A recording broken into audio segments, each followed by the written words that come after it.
Assalamualaikum warahmatullahi wabarakatuh. Perkenalkan, kami dari kelompok 7 yang beranggotakan saya sendiri Muhroni NIM 109 dan teman saya Yani Safira NIM 111, Auranila NIM 113, Sekar Ayuwardani NIM 121, Nasihin Murtafia NIM 128. Di sini kami dari kelompok 7 akan menampilkan video pembelajaran tematik kelas 3. Selamat menyaksikan. Assalamualaikum warahmatullahi wabarakatuh. Halo, selamat pagi anak-anak. Semoga selalu dalam keadaan sehat ya. Hari ini kita akan melanjutkan materi pembelajaran minggu kemarin. Kita akan belajar tema 2, subtema 3, menyayangi tumbuhan, pembelajaran pertama. Tujuan pembelajaran kita hari ini adalah 1. Dengan membaca, siswa mampu memahami teks prosedur dan juga teks wawancara.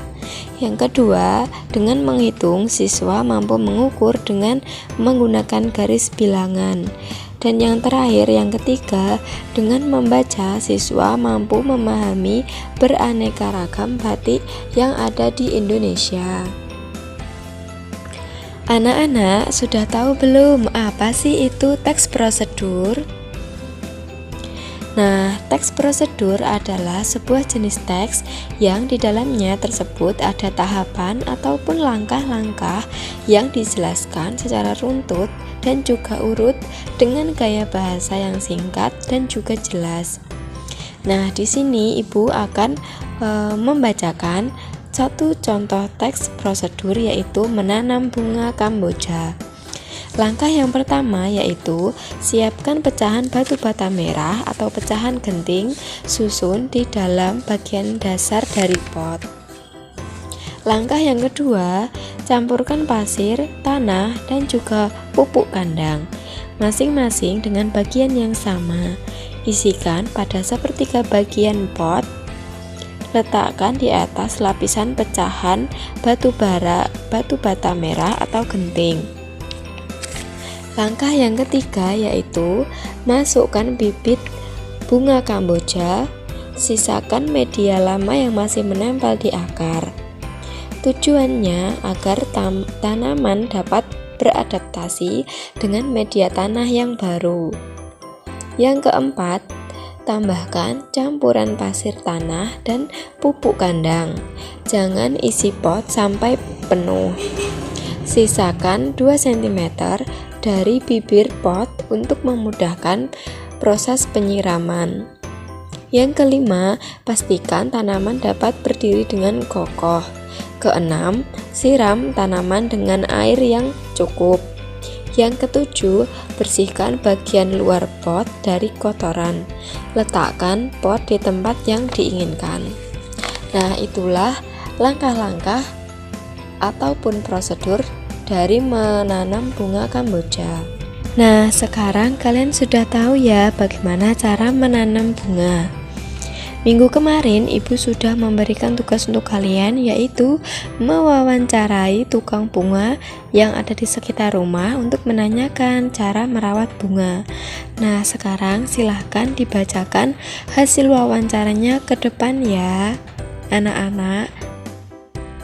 Permisi Bu, Assalamualaikum. Bolehkah saya bertanya dengan teman-teman? Boleh. Saya ingin bertanya, bagaimana ya Bu cara merawat tanaman yang baik itu? Apa saja yang ingin kalian ketahui tentang merawat tanaman? Pasti semua tanaman memerlukan perawatan agar tumbuh dengan baik. Tugas merawat tanaman merupakan tugas semua warga sekolah. Namun sayalah yang bertanggung jawab merawat tanaman yang ada di sekolah ini. Tanaman perlu dirawat agar dapat tumbuh dengan baik, sehingga sekolah akan semakin indah. Agar tanaman mawar tumbuh dengan baik, tentu perlu dipupuk dan disiram. Tanaman sebaiknya dirawat setiap hari, misalnya disiram agar tanaman tidak layu. Sama-sama Nak, saya juga senang membantu kalian. Nah, sekarang amatilah gambar daun singkong yang ada di samping. Singkong adalah tanaman yang tumbuh dengan ciri-ciri daun berbentuk menjalar dan memiliki umbi di bagian akarnya. Panjang daun singkong sekitar 5 hingga 10 cm dan lebar 3 sampai 5 cm. Dalam proses pertumbuhannya, daun singkong memiliki panjang yang berbeda-beda. Sebelum mengukur, kita akan belajar mengenai garis bilangan. Nah, di samping terdapat garis bilangan. Garis bilangan dimulai dari angka 0. Setelah angka 0, secara berurutan adalah angka 1, 2, 3, dan seterusnya. Sekarang kita akan belajar mengukur dengan menggunakan garis bilangan. Di samping ada garis bilangan 0, K, 2, A, 4, 5, M, 7, 8, dan U. Nah, di situ pada garis bilangan itu terdapat ada huruf K, A, M, dan U. Huruf K menempati di sebelah kanan 0, sehingga huruf K itu adalah dapat diartikan dengan angka 1. Kemudian huruf A diartikan sebagai angka 3. Huruf M diartikan sebagai angka 6 dan huruf U diartikan sebagai angka 9. Jadi pada garis bilangan diurutkan sesuai angkanya. Sekarang yuk kita mengukur panjang pertumbuhan pohon singkong. Contohnya di sini pohon singkong yang baru ditanam berada di posisi A. Posisi A yaitu pada angka 0. Setelah beberapa waktu, panjang dari pohon singkong ada pada posisi B, yaitu pada angka 2. Nah, dari posisi A menjadi posisi B berpindah 2 satuan.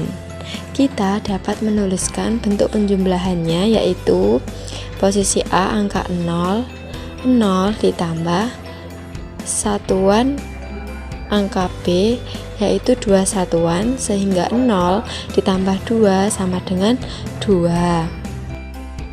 Contoh yang lainnya yaitu panjang pohon singkong ada di posisi angka 3. Setelah beberapa lama, pohon singkong bertambah menjadi 2 satuan. Dari posisi A menjadi posisi B berpindah 2 satuan. Kita dapat menuliskan bentuk penjumlahannya, yaitu posisi A ditambah posisi B. Posisi A yaitu berada pada angka 3 dan berpindah 2 satuan. Jadi 3 ditambah 2 sama dengan 5. Nah, sekarang bagian ayo berlatih. Di sini Ibu memiliki 5 contoh soal mengenai penjumlahan pada garis bilangan. Soal yang pertama yaitu 5 ditambah 2 sama dengan 7. Jadi 5 diberi angka panah dari 0 ke garis 5, kemudian ditambah panah lagi dari garis 5 ke angka 7. Jadi penjumlahannya hasilnya 7. Kemudian soal yang kedua yaitu 3 ditambah 8. 3 ada di posisi angka 3, kemudian dipanah dari 0 sampai ke angka 3, kemudian dipanah lagi 8 satuan ke arah kanan. Jadi hasilnya adalah 11. Soal yang ketiga adalah 4 ditambah 2. 4 satuan dari angka 0, kemudian ditambah lagi 2 satuan. Jadi hasilnya adalah 6. Soal yang keempat adalah 6 ditambah 2. 6 satuan dari setelah angka 0 ke angka 6, kemudian ditambah lagi 2 satuan, jadi hasilnya 8. Kemudian soal yang kelima adalah 3 ditambah 5, 3 satuan dari angka 0, kemudian ditambah 5 lagi satuan ke arah kanan, jadi hasilnya 8. Selanjutnya kita akan belajar mengenai batik. Ada berbagai macam batik, motif, daun, bunga di beberapa kegiatan sehari-hari seperti di baju, kemudian di buku, itu adalah motif-motif batik. Batik adalah hasil karya anak bangsa Indonesia yang merupakan perpaduan antara seni dan juga teknologi oleh leluhur bangsa Indonesia. Batik Indonesia dapat berkembang hingga sampai pada suatu tingkatan yang tidak ada bandingannya baik dalam desain atau motif maupun prosesnya. Motif batik adalah corak atau pola yang menjadi kerangka gambar pada batik. Perpaduan antara garis, bentuk, dan hiasan menjadi satu kesatuan yang mewujudkan batik secara keseluruhan. Motif-motif batik itu antara lain adalah motif hewan, manusia, geometris, dan motif lainnya. Motif batik sering dipakai untuk menunjukkan status seseorang. Membatik merupakan tradisi yang turun-temurun. Karena itu, sering motif batik menjadi ciri khas dari batik yang diproduksi dari keluarga tertentu. Nah, dapat disimpulkan batik itu adalah kain yang bergambar yang dibuat khusus dengan cara menuliskan lilin pada kain mori atau kain tenun berwarna putih. Selanjutnya diolah dengan proses tertentu sehingga menjadi pakaian bernilai guna yang tinggi. Nah, di Indonesia ada beberapa jenis batik. Yang pertama yaitu jenis batik motif batik Parangkusumo berasal dari Solo. Bisa dilihat ya anak-anak, batik Parangkusumo seperti gambar di samping. Kemudian motif yang kedua adalah batik Megamendung yang berasal dari Cirebon. Nah, batiknya seperti gambar di samping ya anak-anak. Kemudian yang ketiga adalah motif batik Sidomukti yang berasal dari Solo. Kemudian yang keempat adalah motif batik 7 rupa berasal dari Pekalongan. Nah, yang terakhir yang kelima adalah motif batik Lasem berasal dari Rembang. Nah, sekian ya anak-anak pembelajaran kita hari ini. Tadi kita sudah belajar apa saja anak-anak? Kita sudah belajar mengenai teks prosedur, kemudian teks wawancara, selanjutnya menghitung benda-benda dengan menggunakan garis bilangan. Kemudian kita juga memahami keberagaman batik yang ada di Indonesia. Nah, Ibu rasa cukup sekian pembelajaran dari ini, semoga bermanfaat ya. Sekian dari Ibu. Wassalamualaikum warahmatullahi wabarakatuh.